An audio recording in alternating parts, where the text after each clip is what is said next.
Introduction. As all other things created by men, money wasn't always around. In fact, remote regions in Africa used to carry shells as money till as late as the 20th century, when eventually modern money was introduced to those regions. In early days, exchange of products and commodities, commonly referred to as the barter system, was a popular method of procuring goods that a person does not own, but this method wasn't always seen as a beneficial one. Since all products are not equal, people found it difficult to create a standard through which the barter system can flourish. Where the barter system failed, money became the answer.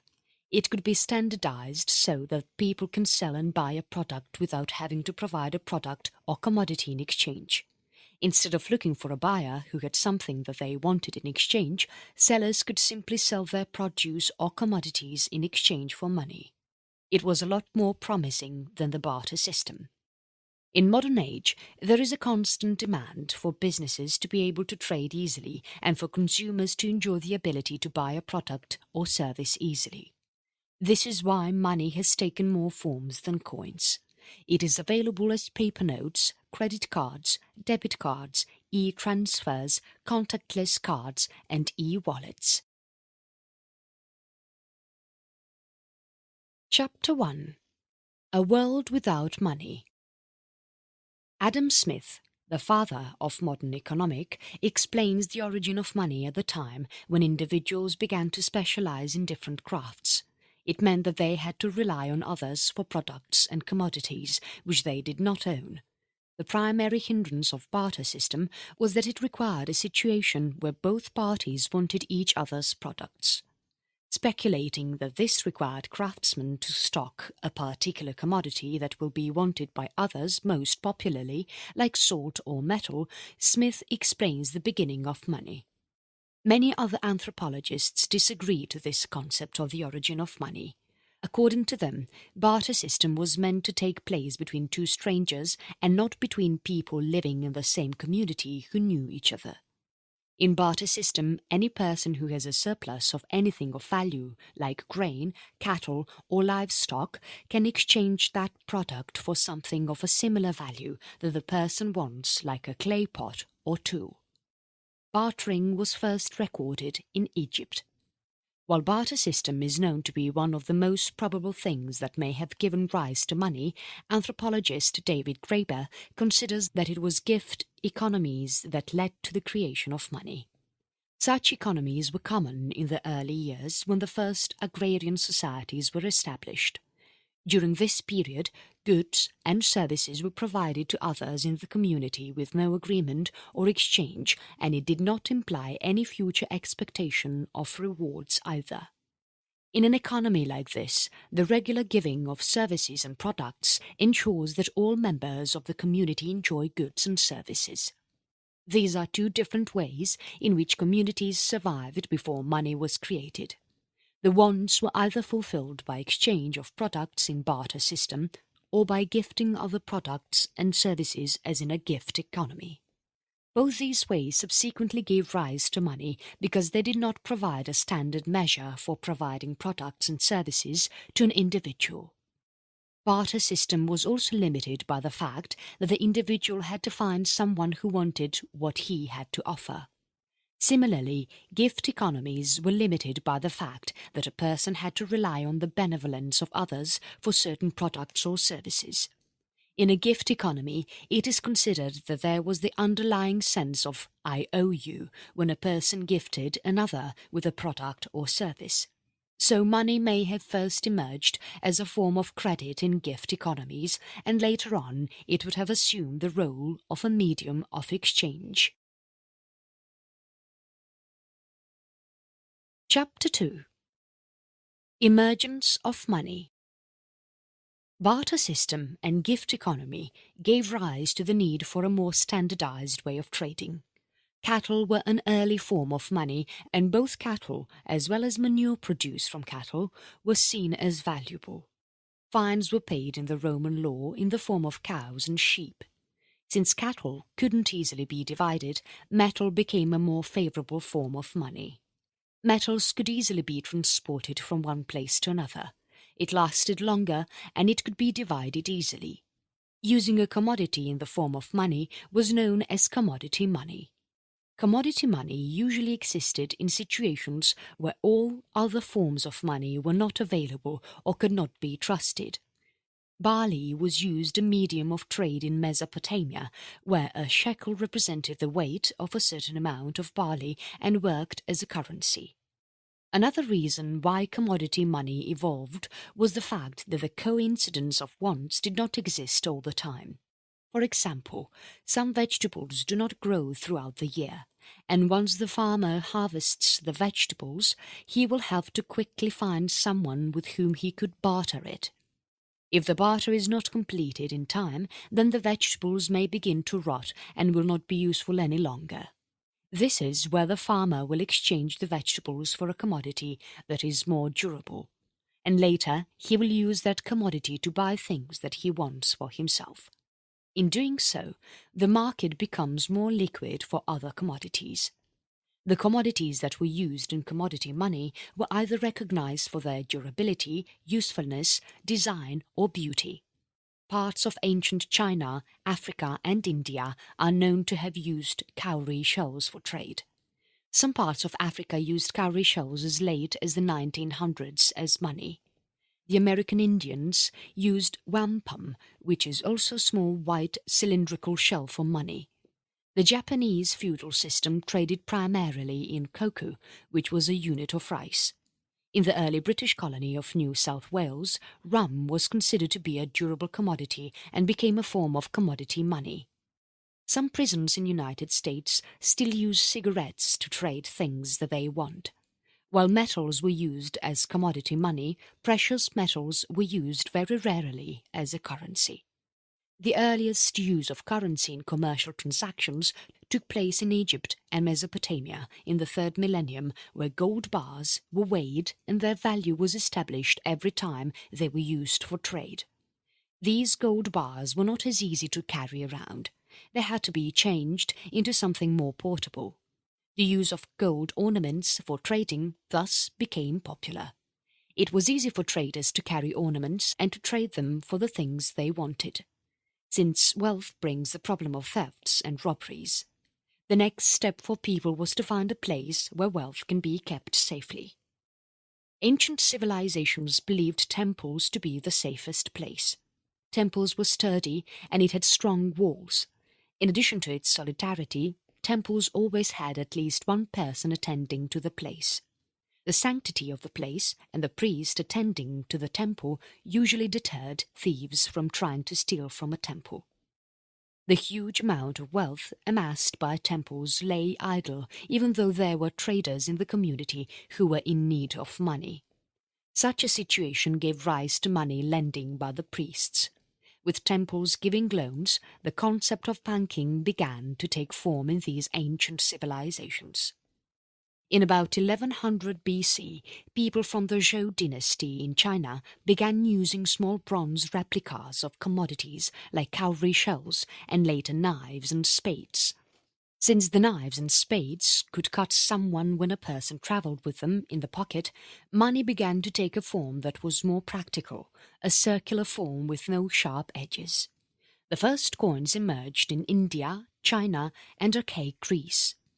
This happened around the 7th and 6th century BC. The ease with which coins could be used for trading made it very popular among the people, and the use of coins began to spread quickly to surrounding areas in Greece and Persia. The earliest coins are associated with the kingdom of Lydia, especially with King Aletys, who is often considered to be the originator of coinage. These Lydian coins did not have any date specified on them. All they had were the image of symbolic animal. These coins are dated according to archaeological evidence, and some of the most commonly cited evidence was sourced from the excavations that took place at the Temple of Artemis in Ephesus. These Lydian coins were made of an alloy known as electrum, which is naturally formed from silver and gold. Coinage was soon adopted by the nearby cities of Ionia, Mytilene, and Phocaea. It was quickly adopted by the cities of mainland Greece and spread further into the Persian Empire.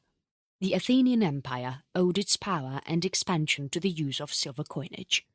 Soldiers were paid in silver, which was mined in southern Attica at Laurium and Thorikos. The mining work was done by slaves.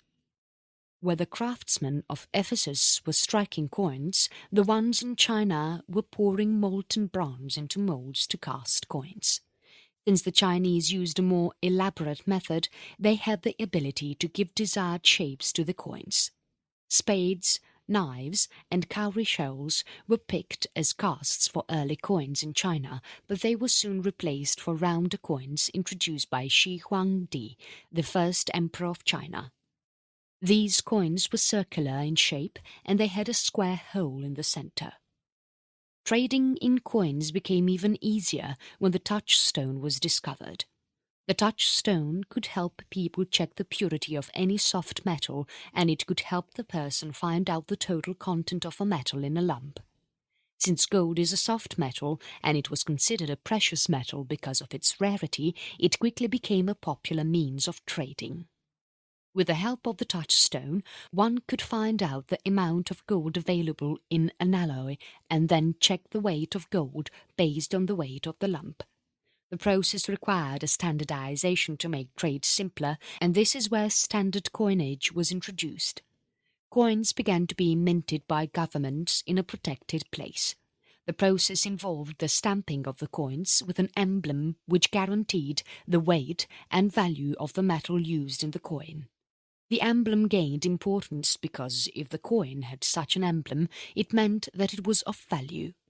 This is probably the reason why governments began to emphasize that the value of the coin lay in the emblem, and so the content of valuable metal was lowered. Gold and silver were used very commonly for minting coins, but they were not the only metals used for coinage. Ancient Sparta is known to have used iron for minting its coins to discourage the Spartans from foreign trade. This was the beginning of standardized money. In all its various forms, coins began to be used in most of the parts of the world for trading. It was accepted by others easily, and it encouraged foreign trading as well till the time the coins were made of a metal that was desired by others. It was no longer a unit of weight instead. Coins were now recognized as a unit of value. Chapter 3. From Coins to Paper Money. Coins became popular among civilizations and empires around the globe. Every civilization had their own means of creating coins. Standardization of the coins in one way or another existed everywhere. In Greece, financial transactions through private individuals and temples became a common activity. This form of banking was very complex and it varied more than any other previous civilizations. They took deposits, tested the weight and value of coins, gave loans, and even conducted currency exchange. Banking was conducted at a level where moneylenders would take money from one city in Greece and arrange for the person to be paid in another city so that he can travel without having to worry about theft of the coins. With its exemplary administrative system, Rome adopted and regularized the Greek banking practices. By the 2nd century, people had the ability to discharge a debt by paying the amount in the bank. Public notaries were appointed to register these transactions. When the Roman Empire came to an end, these bankers were no longer required. Money lending was seen as an immoral act when Christianity began to spread. However, money lending never came to complete, and because of the need of people for an institution or a medium through which financial transactions can be conducted. Many of the units of currency used in the modern world have been derived from the Roman Empire. For example, the solidus was one of the stable currencies of the Byzantine Empire, which is often associated with its modern form, the European shilling. Another solid currency, which made its appearance towards the end of the 7th century AD, is the dinar, which was minted by Caliph Abd al-Malik in Damascus. The Frankish king, Pepin III, introduced the silver denarius, a penny, which soon became the standard medieval coin of Western Europe. With coins gaining popularity in most of Europe, paper money was being experimented in China during the rule of the Five Dynasties, which is about 910 AD. Paper money was successful, and it was used commonly during the reign of the Song dynasty.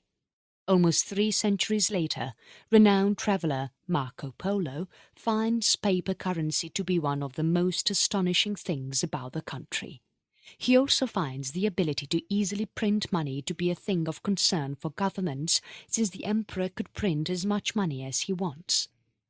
During the same time, almost halfway across the globe, the famous Fiorindoro was minted in the year 1252 in Florence. Another coin of lasting resonance is the Venusian Ducat. By the early 15th century, China faced inflation because of paper money, leading to the eventual ban on paper money in China by the Ming Empire. As for the western region of the world, the large silver Joachimsthaler, often known as the thaler, was first minted in the year 1517 in Bohemia. The coin got its name from the silver mines located in Joachimsthal. The dollar is known to have derived its name from this coin. An early version of bills of exchange was seen in the 12th century when the English monarchy used a notched piece of wood known as the tally stick as a bill of exchange. During this time, paper was not as common as it is today, but wood was available more easily. Tallies are said to have been used by people till the early 19th century. Tallies began to be used as a receipt given to the taxpayer when the person paid his dues. The notches were used to define the amount of money paid by the taxpayer.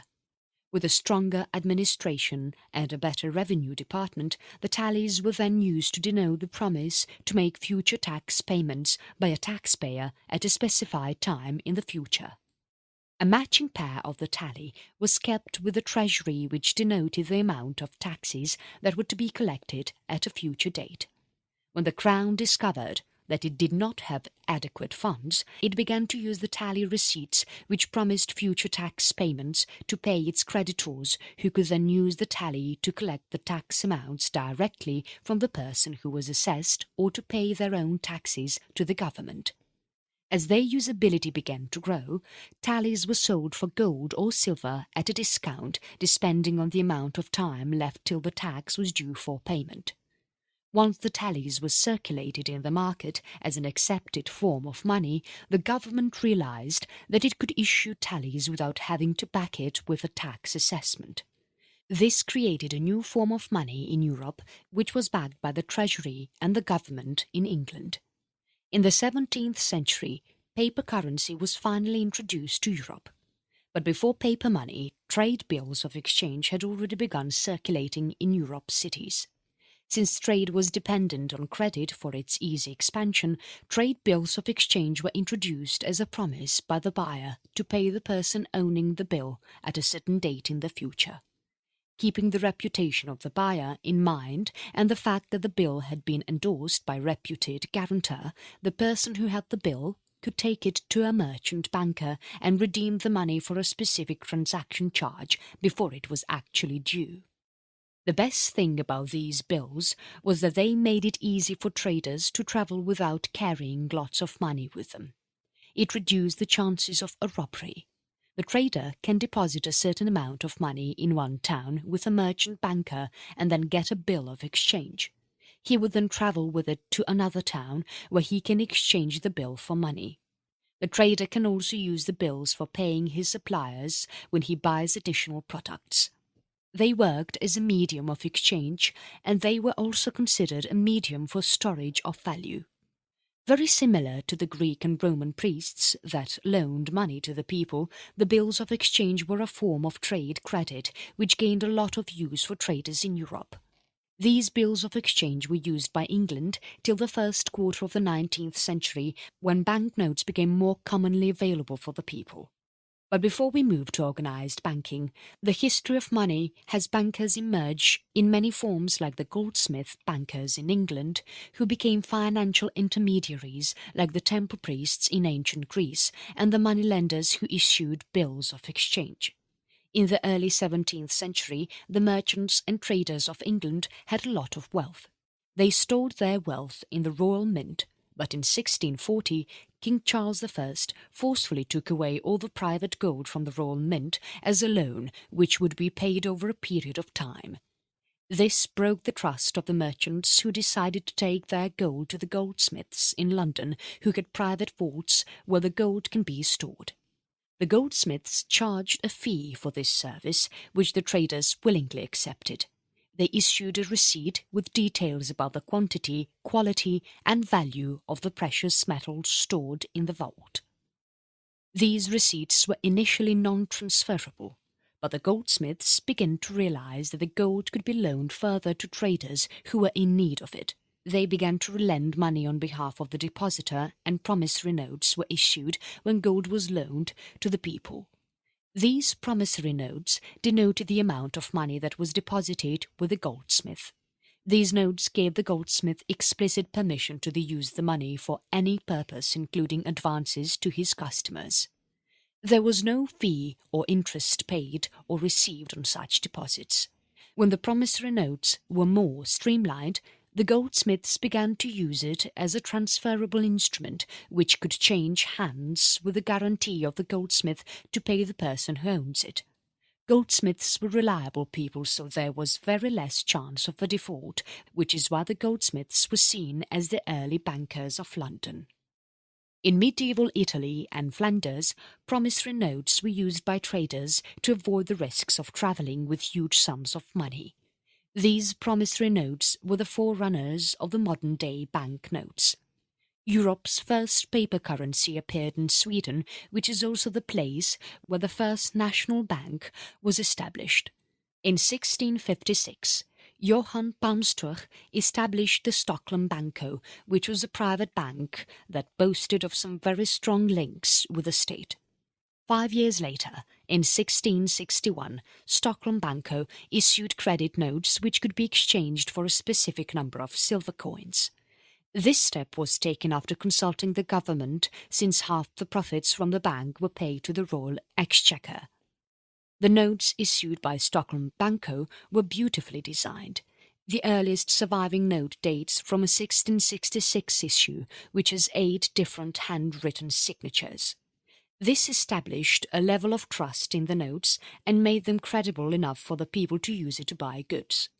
While paper notes became a boon for traders who found it easy to use these notes to pay their creditors, Palmstorch ended up issuing more notes than his bank could redeem with silver coins.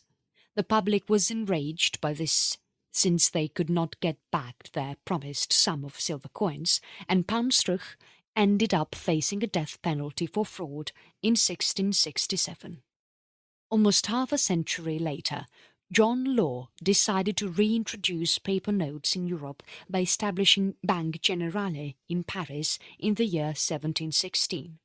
It started issuing banknotes from January 1719, but like Palmstorch, Law's foresight into the banking system may not have predicted what the government did next. In May 1720, the government passed a decree which brought down the value of the paper currency to half. This took away the confidence of the people from paper money, and Law's endeavours met with a fatal close. Paper currency remained on an experimental basis for most of the 18th century, when precious metals began to reduce and the need of paper currency on a more standardized form became a requirement. People were willing to put their confidence in paper money, which was issued by national banks and had the backing of government reserves. Banknotes were issued by banks in various countries.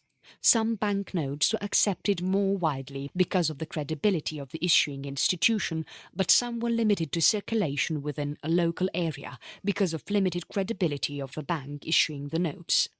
In England, this practice continued till 1694, when the Bank of England was granted sole rights to issue banknotes in England.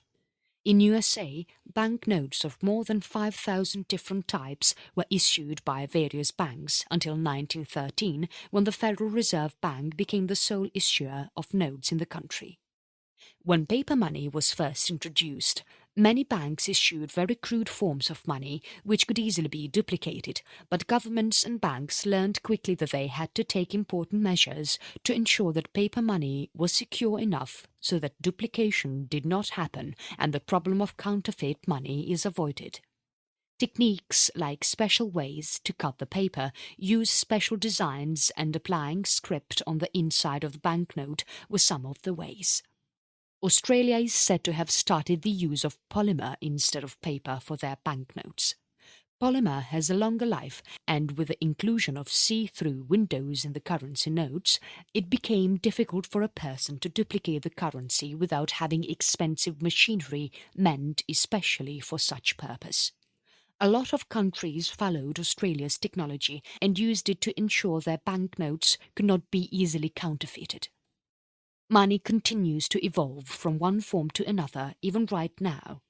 New measures of security are being researched and used by governments to ensure that their currency is more secure. Innovation in the field of technology is introducing smarter and niftier ways to help governments make their currency stronger and more trustworthy by avoiding the chances of duplication. Banknotes of the future may have advanced security which can make it even easier to trace money or identify the banknotes so that counterfeit money can come to a definite end. Chapter 4. Money as we know it today. Today, money is available in the form of coins as well as paper, but in addition to these two forms, there are other ways in which money can be found in today's economy. In 1860, Western Union began transferring funds via telegram, which gave rise to electronic funds. While it may sound like a new way of moving money from one place to another, the idea is an old one. Early Greek moneylenders often gave traders the option to deposit money in one city and then arranged for credit in another city for the trader. This is somewhat the same ideology on which Western Union was functioning, but it made money more accessible and more widely available than the moneylenders of Greece. While Western Union's introduction of e-money was a successful one, John Biggins' invention of the Charge It card in 1946 was a forerunner of credit cards. In early 20th century, oil companies and departmental stores offered regular customers their proprietary cards, which were accepted by the business that issued the card and by a limited number of other stores.